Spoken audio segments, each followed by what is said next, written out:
તો સુરતમાં મનપાની pre monsoon કામગીરી સામે સ્થાનિકોમાં ભારે રોષ ભભૂકી ઉઠ્યો છે। ગૌરવપથ રોડ પર રોડ ન બનતા લોકો મુશ્કેલીમાં મુકાયા છે। ડ્રેનેજની કામગીરી બાદ હજુ સુધી રસ્તા નથી બન્યા તેવા સ્થાનિકોના આક્ષેપો છે।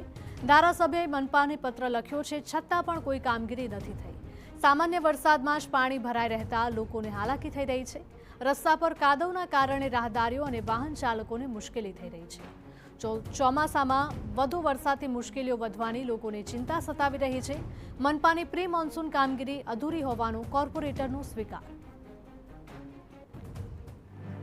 હું તમને એ હિસાબે કહું છું, જ્યાં જ્યાં અમને ખાલી રોડ ટાંટે આપણે બોક્સની લાઈનનું કામ પૂર્ણ કર્યું છે, પણ જ્યાં જ્યાં રોડ અમારા ખાલી મળે છે પ્રી મોન્સૂનની કામગીરી અધૂરી તમે માનો છો? અધૂરી છે જ। આ તો બોક્સમાં તેની અધૂરી છે જ। તો સામા ચોમાસે કઈ રીતની સ્થિતિ સર્જાશે? આ રસ્તો અમને એ લોકોને આવવા જવા માટે જતો રસ્તો કરી આપશું। પ્રી મોન્સૂનની આ વિસ્તારમાં આ રોડ પર થોડી કામગીરી અધૂરી રહી છે, એના માટે હું આ લોકોનો સમા માંગુ છું। પાલિકા દ્વારા ડ્રેનેજ લાઇનની કામગીરી માટે ડામર રોડ સંપૂર્ણપણે ખોદી નાખ્યો, પરંતુ ફરીથી રોડ બનાવાયો ન હોવાનો સ્થાનિકોનો આક્ષેપ છે।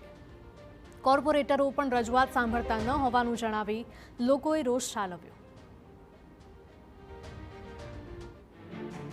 થોડા દિવસોની અંદર ચોમાસું શરૂ થઈ જશે, પણ સુરત મહાનગરપાલિકાની જે પ્રી મોન્સૂનની જે કામગીરી છે, અનેક દાવાઓ કરવામાં આવતા હોય છે, પણ જ્યારે હકીકત જ્યારે જોવામાં આવતી હોય છે ત્યારે સ્થિતિ કંઈક અલગ જોવા મળતી હોય છે।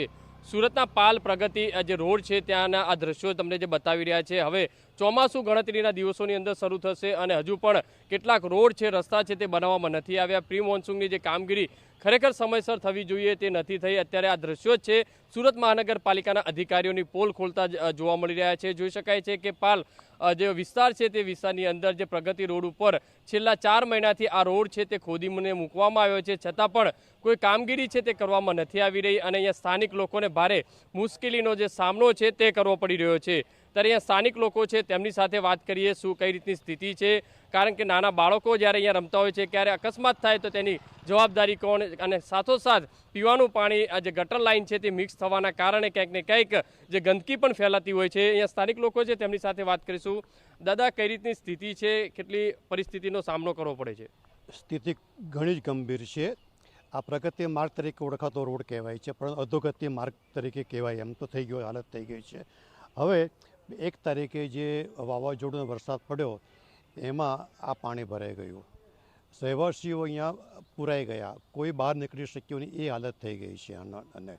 અને જ્યારે કામ કરવા માટે આવ્યા ત્યારે પાણીની લાઈન તોડી કાઢી JCBએ, અને પાણીની લાઈન તોડ્યા પછી 3 દિવસ સુધી પાણી વહ્યા કર્યું અને અહીંયા જમા થયું।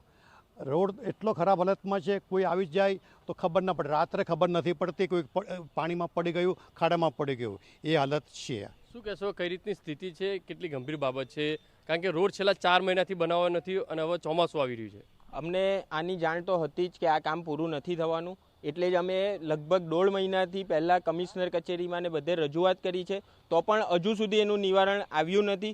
અધિકારીઓને ફોન કરીએ છીએ તો એ લોકો વસ્તી ગણતરીના નામ પર બહાના કાઢીને અહીંયા મુલાકાતે આવતા નથી, અને તમે તો હાલત જોઈ જ શકો છો કેટલી ગંભીર હાલત છે। અહીંયા કામ કરતાં કેટલી વાર GEBના વાયર કાઢી નાખ્યા છે। અમને આખો દિવસ લાઇટ નથી હોતી।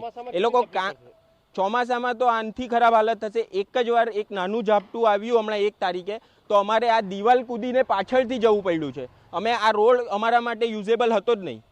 જે રીતે બીજા લોકો છે તેમની સાથે વાત કરીશું। દાદા, કઈ રીતની સ્થિતિ છે અત્યારે? ઘરની બહાર નીકળવું મુશ્કેલ બન્યું છે? અત્યારની જે પરિસ્થિતિ છે એ જોતાં તો એમ થાય કે હવે પછી જે વરસાદ આવશે તેમાં કઈ રીતે બહાર નીકળી શકાય, એવી બસ હવે આ તાત્કાલિક રોડ થાય એની રજૂઆત 1.5 મહિનાથી કરી છે। અધિકારીઓને વારંવાર રજૂઆત કરવાથી અધિકારીઓ ચેમ્બરમાંથી એસી ચેમ્બરમાંથી નીકળતા જ નથી, છે અધિકારીનો મોટામાં મોટો વાંક। અને આ લોકો રાજકારણીઓએ પણ ઓર્ડર કરીને એના પર ધ્યાન આપવું જરૂરી છે। મહાનગરપાલિકામાં આટલી બહુમતી મળે છે, બીજી વાર વિચાર કરજો। જે રીતે લોકોમાં એક આક્રોશ છે તે જોવા મળી રહ્યો છે, કઈ રીતની પરિસ્થિતિ છે? સામે ચોમાસું આવી રહ્યું છે છતાં પણ કોઈ રોડ ખરાબ? સામે ચોમાસું છે અને અમારી કલ્પના મુજબ તો ભયંકર પરિસ્થિતિ થવાની છે। છેલ્લા 4 મહિનાથી આ કામ ચાલે છે, તેમાં તો છેલ્લા 1 મહિનાથી સદંતર કામ બની રહ્યું હતું, કયા કારણથી ખબર નહીં। પણ જો આવી નવી પરિસ્થિતિ કાદો કીચડ થશે તો અમારા જો સિનિયર સિટીઝનો પડી જવાનું ભય રહેશે, હાડકાં તૂટવાનો ભય રહેશે, અને આ લીકેજ છે, પાણીનું લીકેજ છે, એના કારણે રોગચાળો થવાની શક્યતા છે. પાણી જે છે તે પણ ખરાબ આવતું હોય છે. તો મહિલાઓ સાથે વાત કરીશું. બેન, કઈ રીતની સ્થિતિ છે? એક બાજુ પાણી ખરાબ આવી રહ્યું છે, રોડ નથી બની રહ્યા. એટલી તકલીફો પડે છે કે સવારમાં છોકરાઓને મૂકવા જવું હોય કે અમારે પણ જવું હોય, દૂધવાળા પણ નથી આવી શકતા. બાળકો નાના દરેક ઘરમાં નાના બાળકો છે. ખૂબ જ અમને તકલીફ પડે છે. તો પ્લીઝ કોર્પોરેશનના અધિકારીઓને, મેયરશ્રીને, સ્ટેન્ડિંગ કમિટીના ચેરમેનશ્રીઓને અમે જણાવીએ છીએ કે તાત્કાલિક અમારા રોડ બનાવો અને પાણીની અમને વ્યવસ્થા કરી આપો. બેન, શું કહેશો, કઈ રીતની સ્થિતિ? તકલીફ તો ઘણી બધી છે ભાઈ, પણ થઈ જાય તો વધારે સારું એમ, કારણ કે નાના બાળકોને જ તકલીફ પડે તો અમે મોટા કેવી રીતે જઈ શકીએ? બોલો, છોકરાઓની રિક્ષા નથી અંદાજી શકતી, બસ ગાડી કંઈ આવી નથી શકતું. જે રીતે આ બિલ્ડિંગની અંદર રહેતા લોકો છે તેમની જે રજૂઆત છે કે આ રોડ છે તે સમયસર બની જવો જોઈએ, કારણ કે બાળકો છે, અલગ અલગ જે વસ્તુ લેવા જવી પડતી હોય છે ત્યારે લોકો નથી જઈ શકતા.